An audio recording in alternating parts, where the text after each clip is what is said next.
Welcome to the deep dive. So today we're digging into a headline that really jumped out at me. YouTube has officially blown past 1 billion monthly podcast viewers. Just let that sink in for a moment. Oh, Over a billion people every month listening to podcasts on YouTube. it is kind of a wild number, isn't it? Just staggering. We knew they were pushing hard into podcast, investing. But hitting that scale, TechCrunch reported it, Yeah. and it just cements their position. Yeah. You have to think, YouTube isn't just like a player anymore. They could genuinely be the main place for audio as we get deeper into 2025. Yeah, dominant feels like the right word looking at that number. Hmm. So, okay, our mission for this deep dive, let's unpack the why. What exactly has YouTube done to trigger this, explosion? And maybe more importantly, what's the ripple effect? For creators, obviously, but also for you listening. How does this change how you find and listen to stuff? Let's get into it. Okay, first up, YouTube's strategy, their investment. For ages, it was just video, Mhm. right?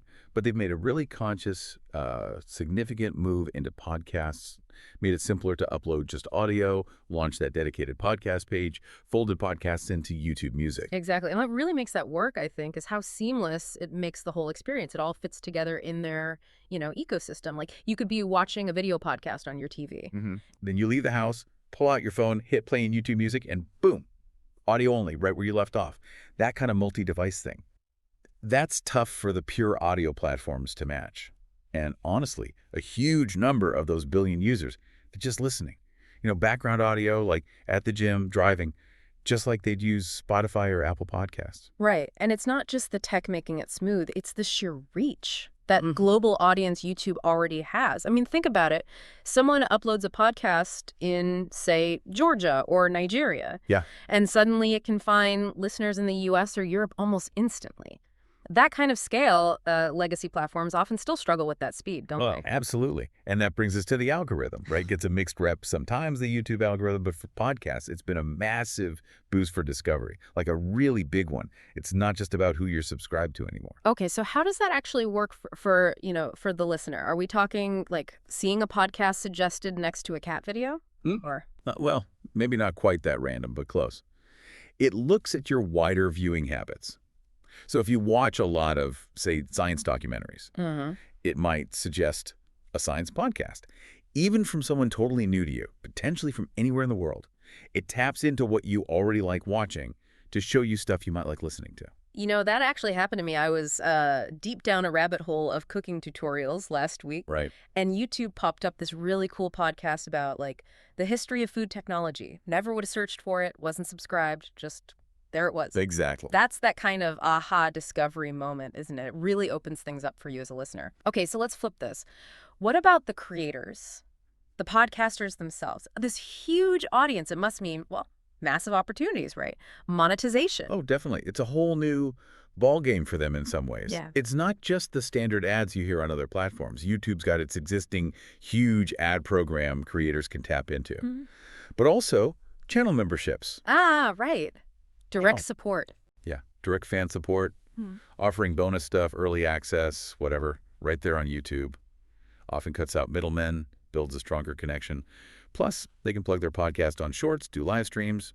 It all works together. And beyond just making money, there's the data side too, right? YouTube's analytics are famously detailed. That is, honestly, a dream for creators. Real-time, super granular data. Who's listening? When do they drop off? Where are they listening from? Wow. Imagine seeing, okay, people consistently tune out around the 10-minute mark. Yeah. That's gold. You can tweak your format, change your segment timing, maybe rethink that intro. It lets creators really fine-tune the show based on actual listener behavior. That's something traditional podcasting analytics. Yeah. Well, they just haven't offered that level of immediate feedback. So the bottom line for you, the listener, is that creators can use that data to make shows better, more tailored, more engaging, hopefully. Exactly. Better shows, more responsive creators. Which brings us to the big question then. Is YouTube the new king of podcasts? Has it actually taken the crown? King is strong, I'd say. It's definitely in the throne room, maybe measuring for curtains. Look, Spotify and Apple Podcasts still really matter. They have huge dedicated listener bases. Sure. But YouTube's advantages are pretty clear now. The sheer numbers, that discovery engine we talked about, the built-in community stuff, comments, likes, sharing, it's all right there.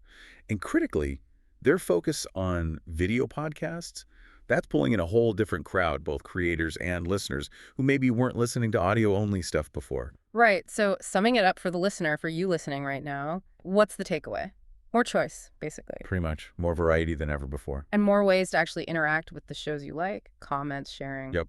All that engagement stuff is baked in. Yeah. And yeah, just more podcasts. An almost overwhelming amount to potentially discover and binge on. So it really feels like a win-win, or maybe a win-win-win. Yeah, I think you could say that. Seems good for creators, good for listeners finding new stuff, and probably good for advertisers too, getting access to that huge audience. It's undeniable. YouTube's rise in the podcast world is, well, it's profound. It's really changing the landscape fast. It really is. Right. So maybe a final thought for everyone listening. If you haven't really checked out podcasts on YouTube lately, maybe you just stick to your usual app. It might be worth a look. See how it fits or doesn't fit with how you already use YouTube. You might just find your next favorite show there. It could definitely change your listening habits.